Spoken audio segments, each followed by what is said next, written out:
Ya udah, kamu jangan potong ya. Jadi gini. Iya Tante Om, lanjut. Ya kamu Mbak Juma jangan potong-potong terus dong Mbak Juma. Kamu nggak pantas kamu jadi bagusan Mbak Juma. Kristus adalah manusia yang diurapi Tuhan. Lanjut. Iya begini ya, karena dia adalah Kristus itu adalah Mesias yang diurapi hakikatnya. Karena apa? Dialah Allah yang menjadi manusia, sehingga pengurapan itu harus datang dari Allah, bukan dari manusia. Itu satu pemahaman dalam kekristenan tentang Kristus. Karena Kristus itu Tuhan, bukan seperti yang kamu pahami dengan Yahudi bahwa itu raja atau nabi atau apa. Itu betul pengurapannya lewat minyak dan segala sesuatu yang sifatnya ritual manusia. Tapi Yesus ini adalah Kristus Tuhan. Jadi pengurapan itu bukan lewat manusia, tapi harus dengan Allah yang mengurapi dia. Karena dia Allah itu sendiri yang menjadi manusia. Itu yang harus dipahami pengertian Kristus. Walaupun arti di sana adalah orang atau yang diurapi atau Mesias yang diurapi. Nah itu sama artinya, tapi bukan berarti kamu menyamaratakan bahwa pengertiannya itu seperti raja zaman raja Yahudi dahulu seperti Daud dan Salomo dan segala macam. Itu diurapi itu dengan minyak dan segala macam. Itu ritual untuk kemanusiaan. Nah itu harus dibedakan bahwa Yesus ini bukan kemanusiaannya dia yang diurapi, tetapi dia Tuhan. Makanya ini berbeda pemahaman Kristus yang diurapi ini dengan Yahudi dalam Raja Daud diurapi. Itu sangat jauh berbeda pemahamannya. Tidak boleh dicampur aduk di situ. Kalau dicampur aduk ya seperti kamu itu pemahamannya jadi ngawur. Ya, lalu di sini kita kekristenan ini kan melihat Yesus sebagai Tuhan yang diurapi. Nah inilah dia Mesias yang diurapi itu adalah Tuhan. Makanya di dalam Lukas 2 ayat 11 sudah mengatakan, hari ini bagimu lahir juru selamat Kristus Tuhan. Makanya di situ Kristus Tuhan. Karena kaidah di saat dalam tata bahasa Indonesia berarti Kristus itu adalah Allah, Tuhan. Artinya itu karena di tata bahasa Indonesia yang baik dan benar. Karena pokok kalimat dijelaskan oleh anak kalimat. Itu menjelaskan ketika kalimat pokoknya di depan, yaitu Kristus, itu Tuhan. Nah, lahir di kota Daud. Itu ya, jadi pengertian Kristus itu adalah Mesias yang diurapi Tuhan. Ya, gitu. Silakanlah. Oke, baik. Jadi teman-teman kita dengarkan tadi bagaimana Saudara Jones menyimpulkan Kristus adalah Mesias. Mesias itu kan bahasa Ibrani itu ya kan ya. Jadi ada kelucuan di situ memang. Kristus adalah Kristus yang diurapi Tuhan. Bagaimana itu definisinya? Kristus adalah Kristus yang diurapi Tuhan. Jadi loncatan berpikir memang menjadi harus tumpul kalau menjadi Kristen. Yang kita bahas ini Kristus. Kristus itu apa? Kristus itu manusia yang diurapi Tuhan. Maka data pembanding literasi yang Anda gunakan dalam Lukas 2:11, kalau Anda menggunakan akal sehat, jelas di situ, pada hari ini telah lahir bagimu juru selamat, manusia yang diurapi Tuhan di kota Daud. Ketika Anda mengatakan dengan bersusah payah, melilit lidah, Kristus adalah Mesias, Kristus adalah Mesias. Lah, hanya orang gereja yang bisa kau tipu dengan pola kayak begitu. Kristus adalah manusia yang diurapi Tuhan, titik. Dia adalah manusia yang diurapi. Makanya di sungai Yordan, yang turun ke sungai itu manusia. Karena memang manusia. Kristus itu memang manusia. Kalau Anda mengatakan Kristus adalah Tuhan Allah yang jadi manusia, itu ilmu dari mana? Gak ada Tuhan jadi manusia, gak ada. Kecuali ilmu yang dibawa oleh Paulus, Filipi 2, nomor 6, nomor 7, nomor 8. Tapi kita tidak sedang membahas itu. Kita sedang membahas Yesus yang adalah Kristus. Yesus adalah manusia yang diurapi Tuhan. Titik. Kalau ada yang beranggapan Yesus itu Tuhan, berarti dia anti Kristus. Kristus kok Tuhan?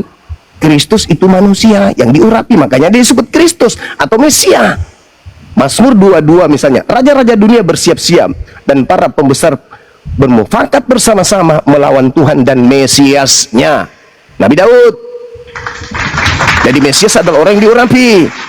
Konsep Mesias itu tidak didatangkan dari Roma. Konsep Mesias atau orang yang diurapi itu dari Yahudi. Yesus orang Yahudi, maka polanya harus berdasarkan asas Yahudi, bukan asas Roma. Kalau Roma, Tuhan yang turun jadi manusia lalu diurapi oleh Tuhan. Jadi Tuhan mengurapi Tuhan. Itu lelucon. Jadi saya simpulkan juga nih kepada saudara, Lukas 2 nomor 11, pada hari ini telah lahir bagimu juru selamat, yaitu manusia yang diurapi Tuhan di kota Daud. Siapa manusia ini?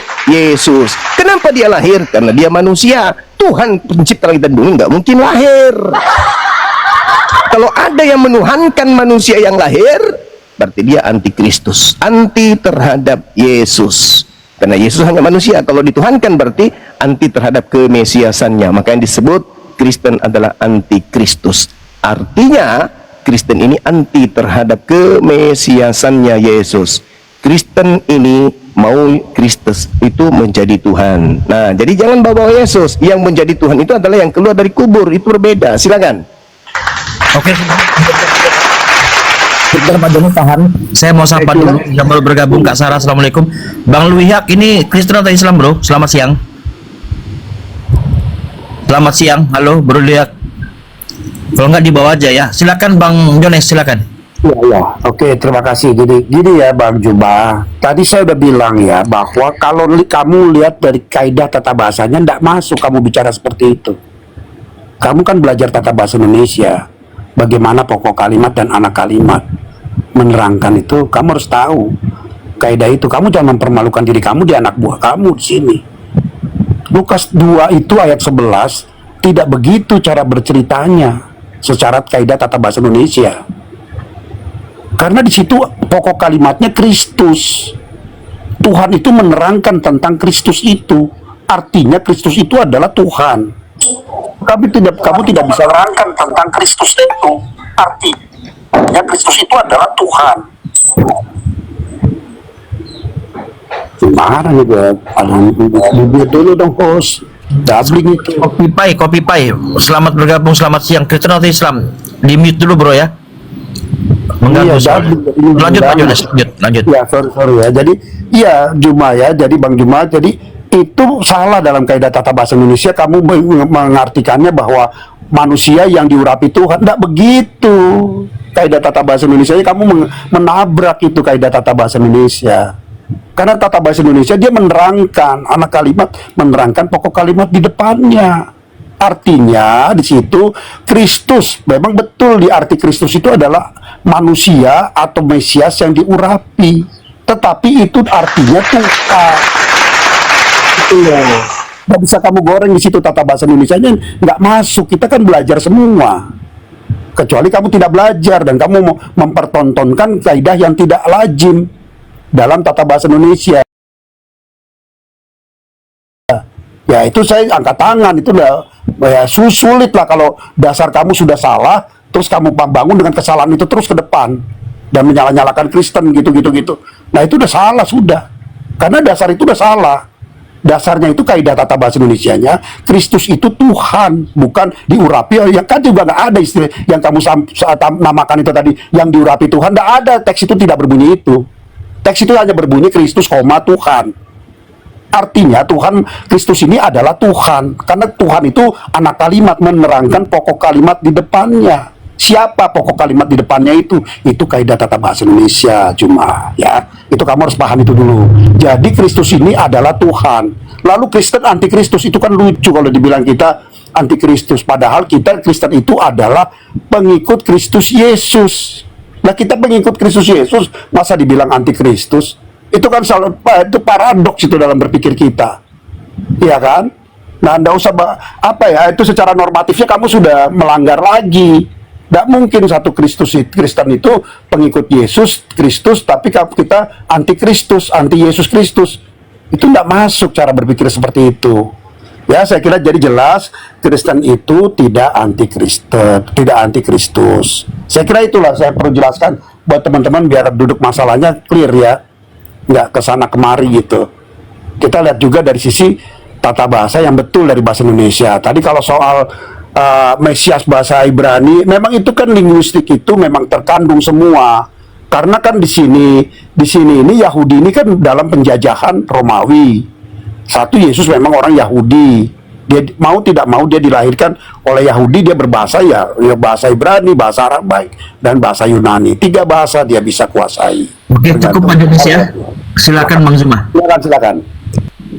Iya, jadi seorang antikristus akan memutarbalikkan kebenaran.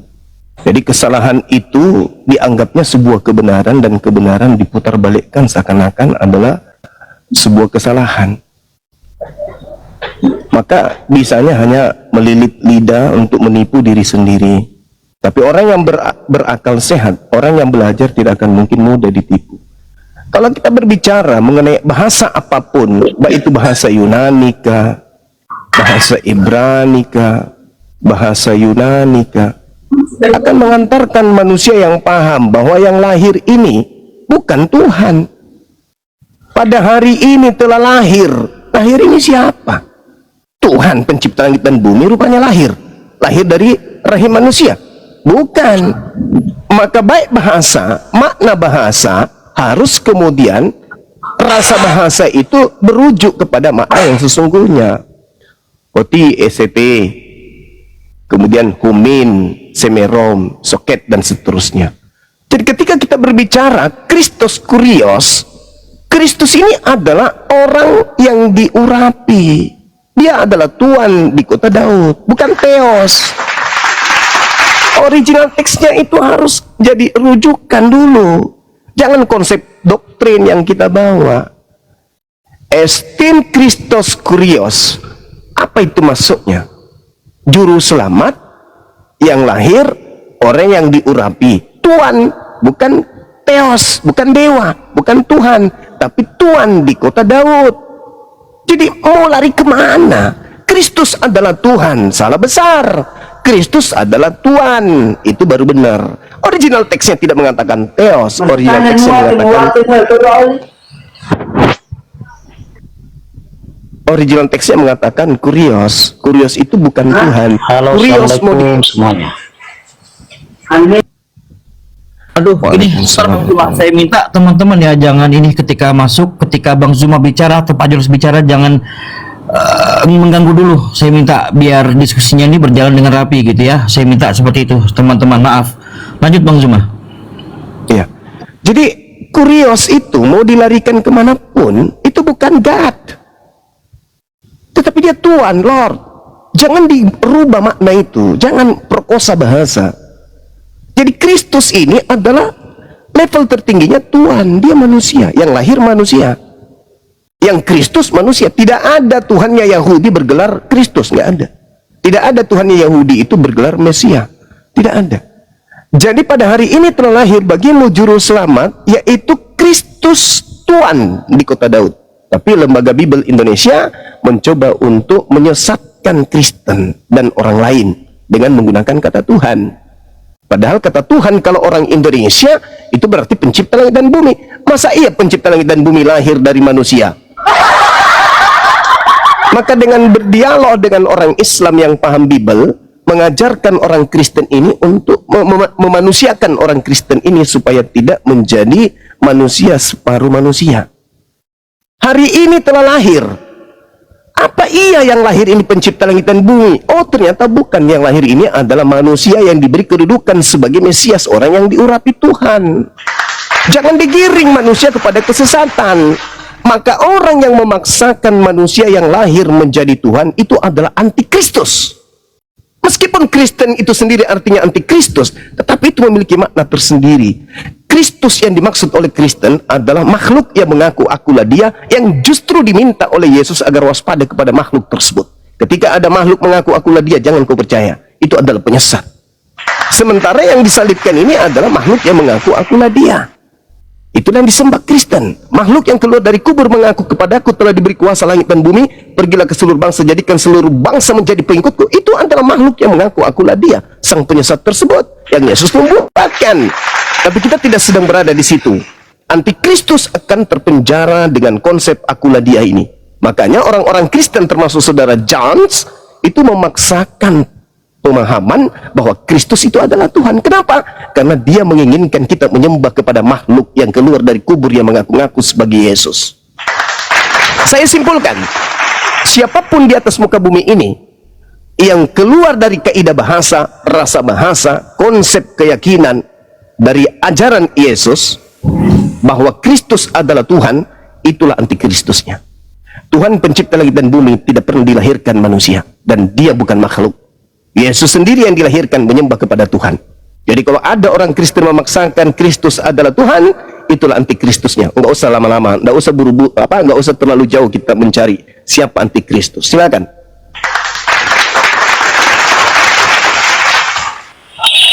Iya, tadi sudah saya jelaskan dalam kaidah tata bahasa Indonesia bahwa Kristus itu jelas di situ dalam kaidah tata bahasa kalimatnya, ayat itu menyatakan Kristus itu Tuhan. Saya tidak menggoreng apa-apa, tapi kita mengikuti kaidah tata bahasa Indonesia, ya kan? Harusnya kita kan berdiskusi mengikuti keilmuan atau kepengetahuan yang kita ketahui. Ya minimal tata bahasa Indonesia lah yang baik dan benar, setidaknya itu. Karena kalau kita membahas Alkitab, dia pakai bahasa Indonesia kok diterjemahkan oleh LAI. Lalu kalau LAI sudah menerjemahkan dengan tepat bahwa Kristus itu adalah Tuhan, lalu saya harus mengikuti Juma. Lah ini gimana coba? Saya beragama Juma aja kalau kayak gitu. Karena kita mengikuti apa yang di luar LAI. LAI sudah terjemahkan dari teks aslinya betul bahwa itu Tuhan. Lalu saya ikutin siapa? Kalau misalnya kamu bilang ini salah LAI, terus kamu lebih benar, lebih pintar dari LAI, itu kan ngaco. Jelas itu pengawuran itu. Jelas itu secara logika dasar kita itu ngawur. Kamu nggak paham kok tentang Alkitab. Kok kamu menerjemahkan sendiri dan memaksa orang lain mengikuti terjemahan kamu? Ya nggak mungkin lah orang lain ngikutin kamu. Sesat lah. Nah makanya saya bilang tadi, nggak bisa digoreng ke sana gitu loh, bahwa LAI sudah menerjemahkan dengan tepat kata kurios itu dan disandangkan kepada Yesus sebagai Tuhan. Karena memang pada posisi-posisi tertentu kurios itu bisa dikatakan sebagai Tuhan. Memang dia maknanya bisa dua, karena dia adalah bisa dikatakan Tuhan segala Tuhan atau penguasa segala penguasa. Tuhan itu kan penguasa. Nah itulah dia. Jadi arti dari kata kurios itu yang kita harus pahami dulu. Jangan kita bawa, kita nggak memahami dan kita paksakan seakan-akan orang yang menerjemahkan salah, lalu kita suruh mengikuti dia. Lagi ini gimana? Kitab yang kita pegang ini agama apa, artinya iman kami dari LAI yang sudah membawakan Alkitab itu. Kalau kita mengikuti orang lain, ya kita yang sesat. Nah, antikristen ini, Kristen dan antikristus ini kan dimaksudkan di pada Yohanes 2 ayat 1 ayat 7. Yang dimaksudkan ini kan itu sebenarnya itu. Karena apa? Di situ adalah menyatakan siapa yang tidak percaya bahwa Yesus Kristus datang menjadi manusia, itu adalah sesat. Itu adalah antikristus. Di situ dinyatakan di ayat itu. Artinya di situ makanya saya bilang tadi, pengertian ayat itu adalah makanya digunakan kosakata lengkap Yesus Kristus. Karena di situ pengertiannya Yesus Tuhan. Siapa yang jadi pengertiannya nih? Siapa yang tidak percaya bahwa Yesus Tuhan datang menjadi manusia, kamu sesat. Kamu antikristus. Itu yang dimaksud dari Kristen ini antikristus. Memang ada di dalam Kristen yang tidak mengakui bahwa Yesus itu, saya tidak mengelak ya bahwa Yesus itu, Kristus itu Tuhan datang menjadi manusia dan dia menolak menjadi manusia. Ada. Ya saya mungkin Bang Juma tahulah Kristen yang mana itu, saya yakin tahu. Nah emang ada, saya tidak bisa mengelak itu. Tetapi yang dimaksud dalam hal ini ketika kamu bicara dengan saya Tritunggal. Kita mempercayai Yesus itu datang, Allah itu datang menjadi manusia. Sesuai teks yang ada di ayat Alkitab dijelaskan. 1 Yohanes 1 ayat 14, firman itu telah menjadi manusia. Inilah dia sang firman menjadi manusia. Ketika sang firman itu adalah Allah menjadi manusia, dia tetap Tuhan dan Allah. Karena dia Allah yang menjadi manusia kok. Tidak mungkin dia menjadi manusia biasa sama seperti kita. Itu suatu tidak mungkin. Bahkan kalau secara logika kamu lihat, kelahiran dia saja sudah extraordinary. Ya, sudah sesuatu yang khusus. Kelahiran dia tidak sama dengan kita. Dia hadir tanpa bapak biologis. Coba dibayangkan. Nah, itu kan sesuatu hal yang luar biasa gitu. Nah, itu sudah kita ketahui bahwa itu membedakan kita dengan Yesus. Hadir aja. karena memang dia Allah. Kalau dia hadirnya sama dengan kita, dia bukan Allah. Hadirnya sama dengan Bang Juma, dengan saya sama. Enggak, dia hadirnya berbeda. Tetapi entitas dia ketika hadir sama dengan kita, dia manusia. Makanya dijelaskan. Kita kira itulah penjelasan saya. Lanjut, silakan. Cukup Pak Jones ya. Oke. Silakan Bang Juma. Oke, baik. Jadi di awal saudara menyalah-nyalakan saya, seakan-akan saya ini menyalahi tata bahasa Indonesia. Apesnya, Anda menilai saya berdasarkan buku Bible. Kalau Anda ini adalah orang terpelajar, saudara Jones, Anda harus menyalahkan Lai, bukan menyalahkan Bang Zuma. Lai itu yang keliru. Ketika bahasa Inggris atau bahasa Yunani atau bahasa Belanda atau bahasa Ibrani masuk ke bahasa Indonesia untuk kemudian dia terjemahkan ke dalam bahasa Indonesia, jangan tabrak tatanan EYD bahasa Indonesia, jangan. Tapi Bible tidak peduli dengan itu. Inti tujuan daripada lembaga Bible Indonesia adalah bagaimana bisa memenjarakan orang supaya bisa tersesat dengan kaidah bahasa yang dia punya. Jangan salahkan saya. Tata bahasa Indonesia itu sudah benar. Lembaga Bible Indonesia ini yang kuclok. Makanya boleh lembaga Lai itu lembaga apa itu ya, lucunya lupa ayat Injil, cocok ayatnya. Kalau Anda melihat secara ilmu bahasa, hari ini telah lahir bagimu juru selamat, yaitu Kristus. Lawang jangan diterjemahkan Tuhan, karena Kristus itu mau hantar ke bahasa manapun artinya manusia. Lawang sudah diantar kok dengan bahasa pengantar. Hari ini telah lahir. Kalau lahir itu apa? Tuhan atau manusia? Ya manusia, Cak Ayu. Lalu Kristus itu sendiri juga adalah manusia. Jadi tiga komponen yang ditabrak oleh lembaga lupa ayat Injil. Yang pertama, lahir. Lahir itu manusia. Yang kedua, Kristus. Kristus itu manusia. Yang ketiga adalah kurios. Kurios itu juga adalah manusia. Manusia. Tapi diajarkan kepada orang-orang kuclok sebagai Tuhan. Ini lelucon. Ini penyesatan yang terjadi secara terstruktur, masif dan terencana. Dan kalian memperbodoh diri. Yang lahir itu manusia. Yang bergelar Kristus itu juga manusia. Yang kurios itu juga adalah manusia. Larinya kepada Tuhan. Kenapa? Karena kalian telah disesatkan oleh makhluk yang mengatakan akulah dia. Yesus berpesan kepada muridnya, waspadalah kepada penyesat yang datang kepadamu dengan memakai nama aku Yesus Kristus dan berkata akulah dia. Nah, yang disalib ini mengaku akulah dia. Makanya dia disalib. Setelah disalib dia mati, bangkit hari ketiga, menyesatkan kalian kemudian. Posisi saya di sini hanya untuk menjelaskan, mengarahkan dan bahkan mengajarkan kalian bahasa Indonesia. Lukas 2 nomor 11, hari ini telah lahir. Lahir itu apa? Keadaan di mana makhluk keluar dari rahim ibunya atau keluar dari cangkang telur. Jadi yang lahir ini manusia di kota Daud. Makanya setelah manusia ini lahir, apa yang dilakukan? Nenen, makan, sunat, tidur, ketakutan. Dia terikat oleh ruang dan waktu sebagai manusia karena memang dia lahir manusia. Kemudian saudara membawa data 2 Yohanes 1 nomor 7. Itulah Paulus. Siapakah penyesat itu? Penyesat dalam bahasa Yunaninya adalah planos. Planos artinya pembohong, penipu, penyesat. Bukankah dia yang pergi ke seluruh dunia yang tidak mengaku bahwa Yesus Kristus telah datang sebagai manusia? Itulah penyesatnya dan itulah antikristusnya alias setannya. Coba tanya Paulus, Paulus, ya paman, kau terima Injil dari mana? Dari Yesus Kristus. Manusia atau bukan? Bukan. Anda baca surat Paulus Galatia 1 nomor 1 dan juga nomor 11 nomor 12 yang aku menerima Injil bukan dari manusia tapi dari Yesus. Berarti dia mengaku Yesus datang kepadanya bukan sebagai manusia. Dalil 2 Yohanes 1 nomor 7 kena tepat sekali di jidatnya Paulus tuh. Siapakah penyesat itu? Bukankah dia yang telah muncul dan pergi ke seluruh dunia yang tidak mengaku bahwa Yesus Kristus telah datang sebagai manusia? Paulus mengatakan, Yesus Kristus datang kepadaku bukan sebagai manusia, tetapi sebagai Yesus Kristus. Lah, berarti dia penyesat. Anda membawa dalil itu. Nah sekarang, kalau Anda lihat terkait dengan antikristus, kita lihat di dalam 1 Yohanes misalnya, Yohanes 2, 1 Yohanes 2 misalnya, dikatakan begini. Siapakah pembohong itu? Bukankah dia yang menyangkal bahwa Yesus adalah Kristus? Nah, hari ini Saudara Jones, Anda mengatakan Yesus itu Kristus, tapi Anda sangkal. Kenapa? Karena Anda menganggap Yesus Tuhan.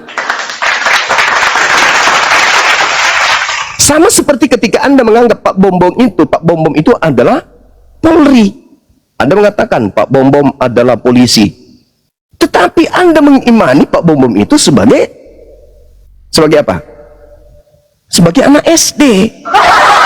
Berarti Anda menipu diri Anda sendiri. Anda mengatakan Pak Bom itu adalah polisi, tetapi Anda mengimaninya dia adalah anak SD baru kelas 6. Bagaimana mungkin anak SD kelas 6 adalah polisi? Nggak mungkin. Inilah yang terjadi pada saudara.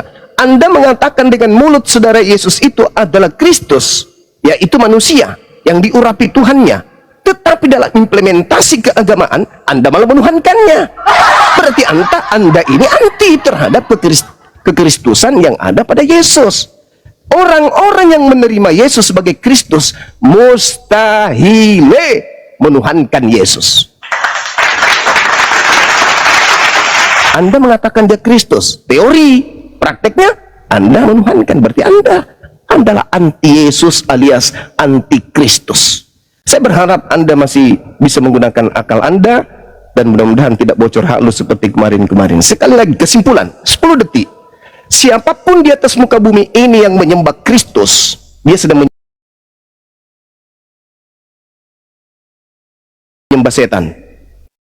Karena hanya setanlah yang ingin menyamakan dirinya dengan Yesus dan mengaku Yesus dan ingin menyamai Tuhan dan ingin disembah. Ingat, Yesus berkata, waspadalah kepada Kristus palsu. Kristen adalah pengikut Kristus, tapi palsu. Kenapa? Kristus yang disembah oleh Kristen adalah Kristus Tuhan, sedangkan Kristus yang datang di tengah-tengah Bani Israel adalah Kristus manusia yang diurapi Tuhan. Silakan. Oke, gini ya Bang Juma, justru Anda yang membawa nalar yang tidak tepat di sini. Tadi saya sudah katakan secara kaidah tata bahasa Indonesianya jelas ya, Kristus itu adalah Tuhan. Masih aja Anda paksakan bahwa itu salah. Itu nalar Anda dalam pengetahuan tata bahasanya sangat grounded, itu salah di situ. Karena memang jelas itu secara kaidah tata bahasa Indonesia, anak kalimat menerangkan pokok kalimat di depannya. Kamu perhatikan itu koma di situ. Nah, itu kamu nggak ngerti di situ. Nah, jadi jelas di situ bahwa Kristus itu Tuhan. Nah, jadi kalau kita menyembah Tuhan ya jelas menyembah Kristus, ya benar kita menyembah Kristus. Pengikut Yesus harus menyembah Yesus Kristus karena dia Tuhan. Makanya ayat di 2 Yohanes 1 ayat 7 dikatakan Yesus Kristus lengkap di situ. Karena di situ menyatakan siapa yang tidak percaya Yesus Tuhan datang menjadi manusia, itu kamu anti Kristus, anti Yesus itu. Karena memang Yesus datang menjadi manusia, Allah itu datang menjadi manusia, ya Yohanes 1 ayat 14. Ya. Nah, di sini yang saya kira pemahaman Anda yang keliru.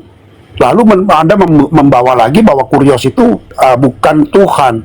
Itu juga lucu. Kurios itu memang artinya Tuhan dan Tuhan, bisa, karena itu juga memang perkembangan bahasa dalam terjemahan. Kalau misalnya LAI masih menggunakan kata di awal junjungan atau Tuhan, itu jadi salah kaprah dalam penerjemahan. Karena itu kita sudah ketemu kata Tuhan. Ini kan berjenjang, penemuan kata ini berjenjang, itu kamu tidak sadari. Waktu dulu itu diterjemahkan dengan junjungan, berikutnya diterjemahkan dengan Tuhan. Nah, ketika ketemu kata Tuhan, ya diterjemahkan dengan kata yang lebih tepat. Tidak mungkin kita menggunakan kata yang di belakang yang sudah tidak relevan lagi digunakan. Tidak mungkin. Itu logikanya jangan salah di situ. Ya, jadi pasti dia akan menggunakan sesuatu ya, pemahaman yang terbaru, up to date. Pemahaman terbarunya apa? Tuhan. Ya memang Tuhan harus dipakainya. Sehingga memang itu match antara apa yang dimaksud dengan tulisan asli dengan terjemahan kamu. Bisa apple to apple tuh, bisa sama dengan apa yang dimaksud oleh penulis. Itu loh. Nah, ini harus dipahami cara linguistik seperti ini. Nggak bisa kita gara-gara kita mau menjatuhkan iman lain, kita tabrak nalar kita, malah justru kita jadi grounded gitu nalar kita. Kalau kamu tabrak seperti itu, padahal tidak seperti itu. Kan nggak boleh. Ya, saya kira saya coba menjelaskan ini untuk Anda lebih paham bagaimana kata kurios itu menjadi, dan dia bergerak menjadi dinamis, menjadi Tuhan. Kata itu pergerakan masanya, ya pergerakan masa waktu ya. Di sini masa waktunya itu bergerak sehingga menjadi kata Tuhan. Itu harus dipahami. Karena memang itulah kata yang tepat untuk disandingkan kata kurios. Begitu juga Lord. Lord itu juga bisa diartikan Tuhan dan Tuhan, tergantung konteks yang diadakan di sana. Itu penggunaan kata. Makanya tidak pernah kalau God itu jadi Tuhan, pasti dia jadi Allah kalau God. Gitu loh. Nah, itu yang berbeda ya. Makanya harus dipahami itu dulu, jangan dicampur aduk seperti itu. Lalu tadi kamu bawa kepada Rasul Paulus. Rasul Paulus tidak ada menyalahkan di sini, dia menjunjung tinggi bahwa Yesus Kristus adalah Tuhan. Tidak pernah dia melihat bahwa Yesus Kristus itu adalah memang dia pernah ada manusia. Dia pernah menjadi manusia Yesus ini. Tetapi kan setelah itu, setelah pertemuan Yesus, pertobatan Rasul Paulus, itu Yesus sudah tidak ada, sudah kembali ke hakikatnya Allah. Dan ketika dia bertemu dengan Yesus itu, makanya Rasul Paulus mengatakan dia tidak belajar dari manusia, tetapi langsung dari Yesus, Roh Allah. Karena dia langsung, utusan langsung dari Yesus yang dia dipertemukan oleh Yesus. Nah, itulah dia dalam bentuk roh tadi. Itu dalam kekristenan, Allah itu berhadir dalam dunia ini itu biasa, dengan teofani itu hal yang biasa, lumrah. Itu sudah terjadi di masa Abraham dan dicatatkan semua di kisah-kisah di masa perjanjian lama. Allah itu bertemu dengan para pemimpin umat. Biasa itu sama Musa, Abraham, Daniel, semua biasa itu bertemu dengan Allah. Nah, itu makanya dalam bentuk teofani gitu. Oke, cukup ya Pak John ya. Ini saya minta gini, Assalamualaikum Bang Handi. Bang Handi. Assalamualaikum. Iki 2 kali putaran lagi, setelah itu TikTokan ya kalian ya, Bang Zuma sama Pak Jones, gimana? Sepakat? Baik. Boleh. 2 kali putaran Bang Zuma, Pak Jones, Bang Zuma, Pak Jones, setelah itu TikTokan. Silakan Bang Zuma. Iya, jadi sebenarnya Saudara Jones ini sudah tidak mampu. Hanya muter-muter aja di situ menyalah-nyalahkan tata bahasa. Lembaga Bible Indonesia yang menabrak tata bahasa. KBBI dalam menerjemahkan kata kurios tidak mungkin menjadi Tuhan. KBBI di dalam memaknai kata Kristus tidak mungkin memaknainya sebagai Tuhan. Kalau KBBI yang diminta untuk menerjemahkan Bible, itulah yang tertulis tadi. Pada hari ini telah lahir bagimu manusia yang diurapi, Tuan di kota Daud. Itu kalau KBBI yang disuruh menerjemahkan. Tapi karena yang menerjemahkan ini adalah orang-orang aliteng yang duduk di Lembaga Bible Indonesia, ya maka cakupannya untuk menyesatkan manusia itu harus dibawa. Bagaimana kalau mau menyesatkan, tetapi yang dituliskan di situ kemudian adalah Tuhan. Pada hari ini telah lahir bagimu orang yang diurapi, Tuhan di kota Daud. Nggak bisa menyesatkan dong.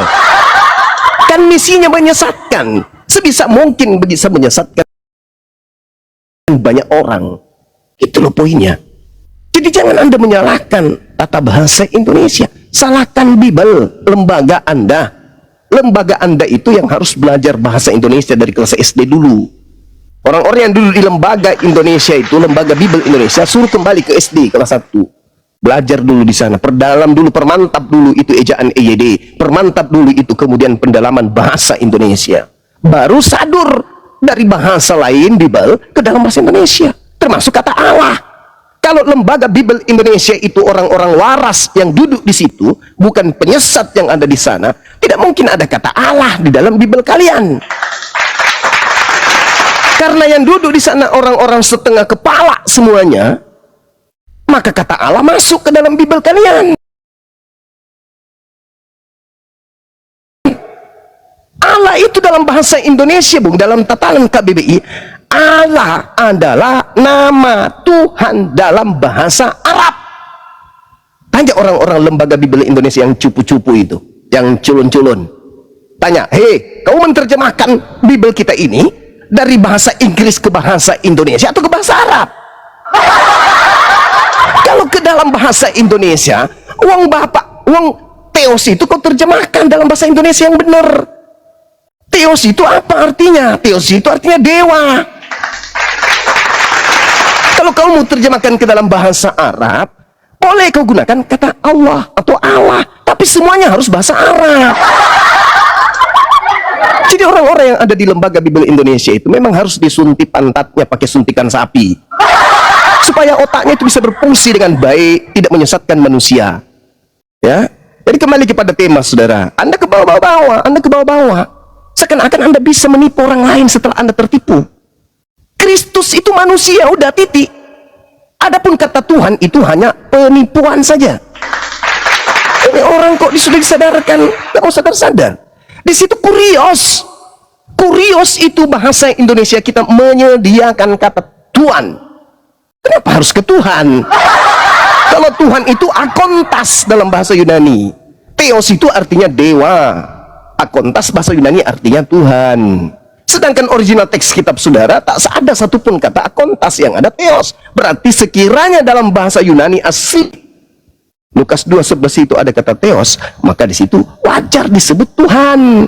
Tapi karena di situ tidak ada kata theos, yang ada hanya kurios, haram hukumnya bagi ilmu pengetahuan kata kurios diterjemahkan dalam tatanan bahasa Indonesia dengan arti Tuhan. Itu merusak bahasa Indonesia itu. Berarti Anda tidak cinta kepada bahasa Indonesia. Kalau Sumpah Pemuda itu, kami pemuda Indonesia bersumpah berbahasa satu bahasa yang gunakan bahasa Indonesia yang kita cintai dalam Sumpah Pemuda itu. Jangan Anda rusak tatanan bahasa kita. Jadi sekali lagi, terlepas daripada itu, saudara Kristen ini harus sadar, Kristen secara global 2000 tahun adalah anti terhadap Kristus. Kenapa?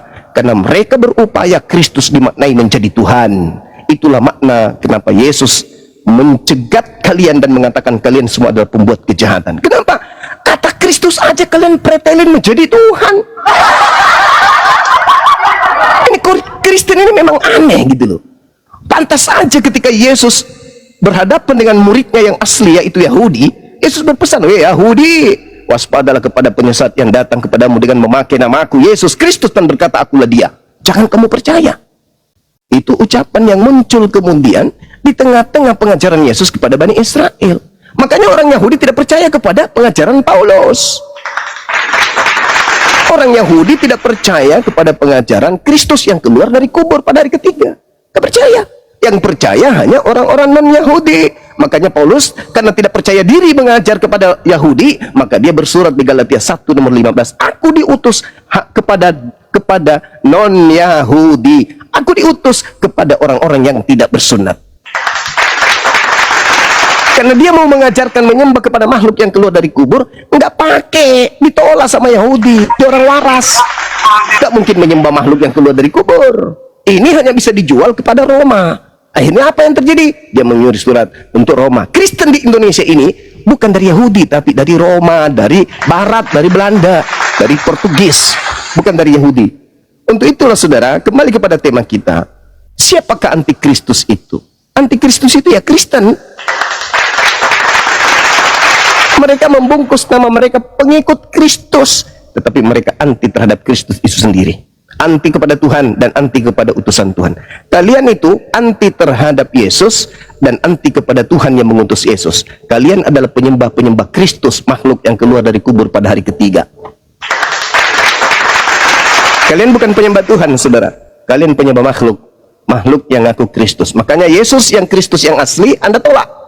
Kristus itu adalah Tuhan, padahal cakupan Anda mengatakan Kristus adalah Tuhan bukan ke Yesus anak Maria, tapi kepada makhluk yang keluar dari kubur itu, yang Yesus membuatkan dalam Matius 24 nomor 5. Waspadalah kepada Kristus palsu yang datang kepadamu yang datang kepadamu. Waspadalah kepada Kristus palsu yang akan datang dan melakukan banyak tanda yang dahsyat dan mujizat-mujizat, sekiranya mungkin menyesatkan orang-orang Yahudi pilihan juga.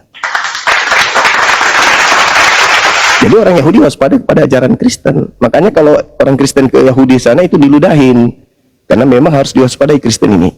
Begitu Saudara John, tolong gunakan akal sehat Saudara, silakan.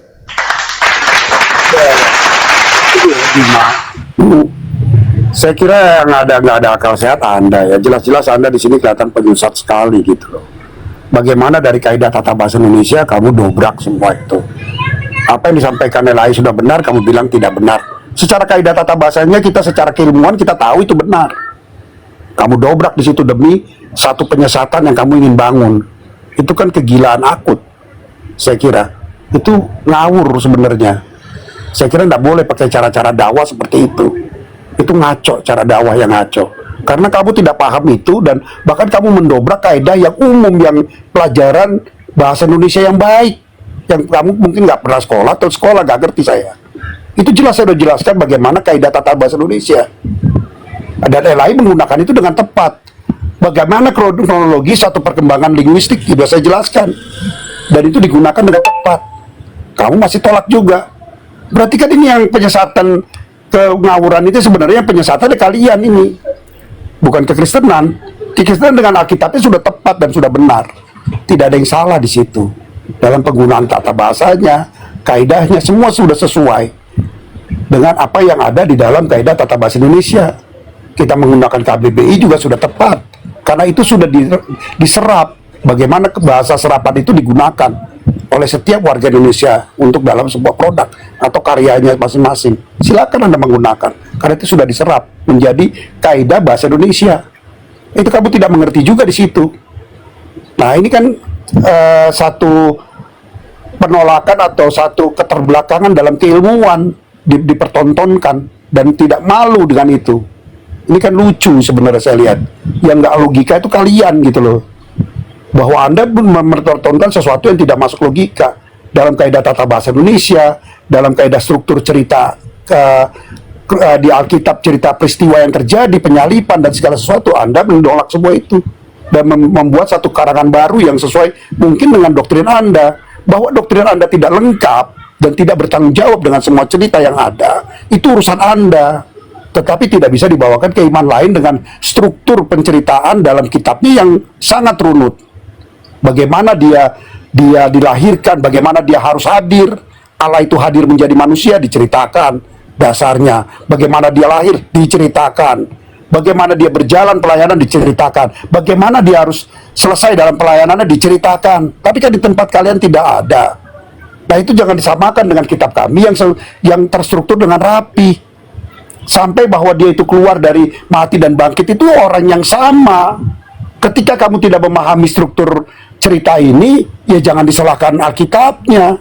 Kamu yang tidak memahami struktur cerita ini dari apa yang sudah disampaikan dalam Alkitab itu, baik beberapa ayat-ayat di dalam Alkitab itu, Injil itu ya, Matius, Lukas, Yohanes dan seterusnya Markus sudah menceritakan bagaimana dari kelahiran itu mereka semua saling melengkapi penceritaan peristiwa itu.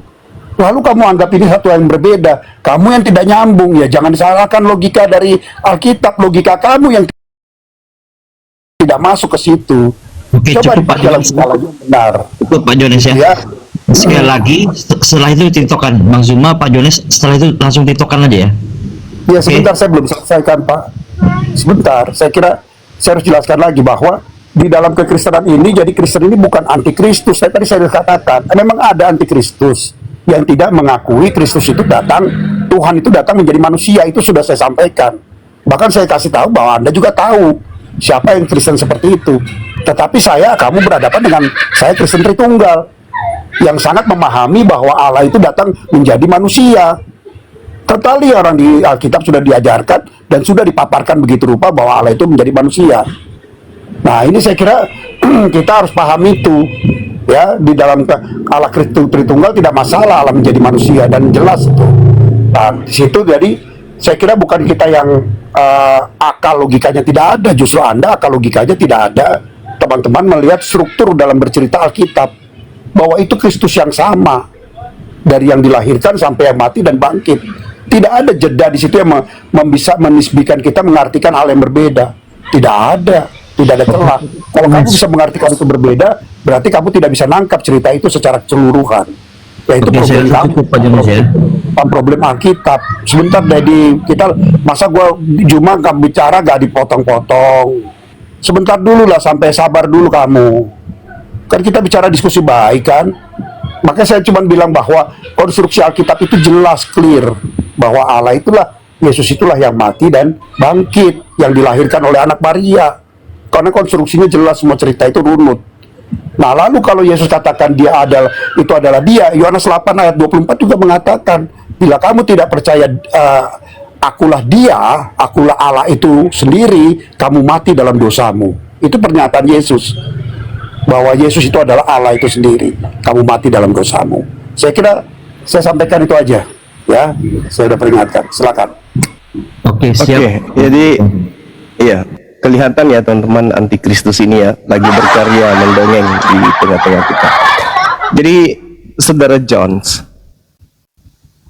ketika Anda mengatakan saya salah memahami bahasa Indonesia, sekali lagi saya katakan, bahasa Indonesia itu tidak bisa dirubah-rubah. Ketika diterjemahkan ke dalam bahasa Inggris atau bahasa Belanda atau bahasa apapun, diterjemahkan ke dalam bahasa Indonesia, maka kaidah bahasa Indonesia secara otomatis akan mengisi kata per kata sesuai dengan makna dari sumber yang ada. Maksudnya sumber bahasa yang mau dialihbahasakan ke Indonesia. Tidak berlaku bagi Lembaga Bible Indonesia. Karena Lembaga Bible Indonesia itu berdasarkan kemudian kepada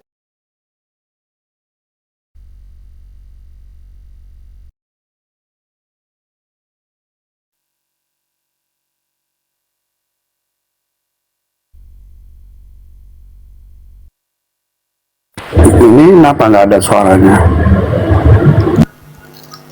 Kok nggak ada suaranya, Bang Juma? Bang Juma lagi Kena tombak itu, kena tombak. Ada iya. sabar dulu ya. diskusi dengan saya. Saya udah sabar dari tadi, dari dulu memang Anda itu tidak pernah mau waras, Anda itu memang dari dulu gila aja terus kerjanya. Anda ke gereja seperti biasa, celap, jangan lupa cium dan jilat tangan sendiri. Ya. Ketahuan ya teman-teman, ternyata Tuhannya Yahudi satu natur, begitu sampai ke mimbar gereja menjadi dua natur, bahkan sampai tiga natur juga. Ada burung merpati.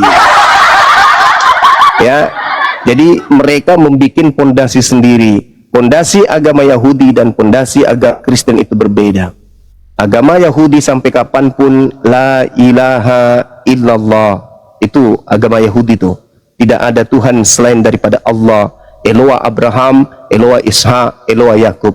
Yesaya 43 nomor 10, engkaulah saksi-saksiku, tidak ada Tuhan yang dibentuk menjadi manusia sebelum aku, dan tidak ada Tuhan yang dibentuk setelah aku. Itu Yesaya 43 nomor 10.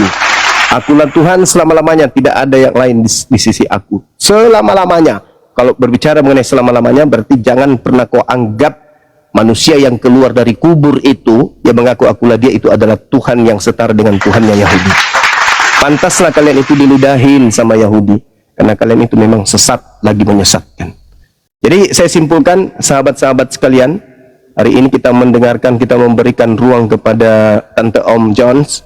Tante Om Jones ini adalah memang manusia dua jenis kelamin, sama seperti Tuhannya dua natur. Jadi dia bisa jadi tante, dia bisa jadi om. Kalau dia diskusi dengan kita, lebih duluan dia celoteh, cerewet, minta ampun, tapi ilmunya kosong. Jelas antikristus itu berdasarkan paparan yang ada dari tadi.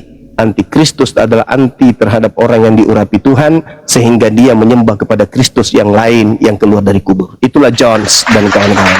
Saya kira demikian dari saya untuk sementara. Silakan diambil alih host. Terima kasih.